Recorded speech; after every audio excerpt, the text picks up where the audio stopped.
கண்மணி எல்லாரையும் தடுத்து நிறுத்திட்டு எங்களோட வள்ளி அம்மா தான் வைக்கணும் அப்படின்னு சொல்கிறாங்க. அவங்களுக்கு குழந்தை கூட இல்லையம்மா அப்படின்னு சொல்ல, இங்கே பாருங்கள், அவங்கள விட யாரால் இது பண்ண முடியும்? அவங்க எங்கள் வீட்டு அன்னை தெரசா மாதிரி எல்லா குழந்தைங்களும் அவ்வளோ இதுவாக வளர்த்தாங்க. எங்களோட இதுவும் அவங்க தான் எனக்கு முதல்ல பண்ணணும் அப்படின்னு சொன்னால், அதை கேட்டு வள்ளி ரொம்பவே சந்தோஷப்பட்டு மாலை எடுத்து போட்டு அவங்க தான் முதல் நலங்கு வைக்கிறாங்க. அப்புறம் எல்லோரும் வச்சுட்டு வராங்க. கரெக்டாக அந்த விட்னஸ் வராரு. கரெக்டாக சந்தோஷமாக இருக்கிற நம்மளோட ராகுல் அவரை பார்த்தோன்னா ஷாக் ஆகிடுறாரு. உடனே அவர் தனியாக கூட்டிகிட்டு போய், நீ எதுக்காக இங்கே வந்தேன்னு சொல்லி கேட்க, சார் என்ன சார் பண்ணுறது, காசு கேட்டுப்பட்டேன், என்னை அப்படி அடிச்சு இது பண்ணிட்டீங்க, எனக்கு இப்போ காசு வேணும்னு சொல்ல, என்ன நினச்சிட்ருக்க நீன்னு சொல்லி கேட்க, இங்கே பாருங்கள் ஒரு நிமிஷம் இருங்க, அதெல்லாம் ஒரு வீடியோவே கிடையாது, இதை பாருங்கன்னு சொல்லிட்டு வீடியோ காமிக்கிறாங்க. அதில் ராகவன் பயந்துட்டு கார் ஓட்டி இது பண்ணது எல்லாமே இருக்குது.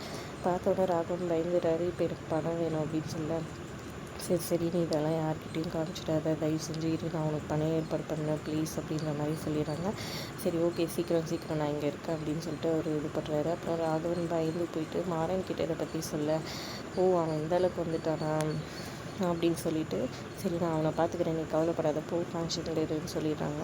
அவரும் கரெக்டாக மாறன் ஃபோன் பண்ணுறாரு விட்னஸ்க்கு, இந்த மாதிரி நீ மொட்டை மாடிக்கு வா, உனக்கு பணம் கொடுக்குறேன்னு சொல்கிறாங்க.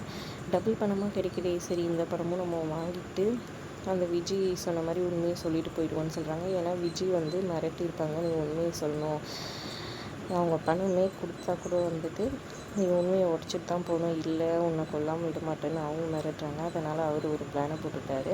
நேராக முட்டை மாட்டிக்கு போகிறாங்க. பார்த்தா மாறன் செம்மையாக வெளுத்து வாங்குறாரு, அடி கொடுத்துட்டு. அப்புறம் அங்கேருந்து ரூமில் அவரை தள்ளி விட்டுட்டு அங்கேருந்து கதவை சாத்திட்டு போயிட்டே இருக்கிறாரு.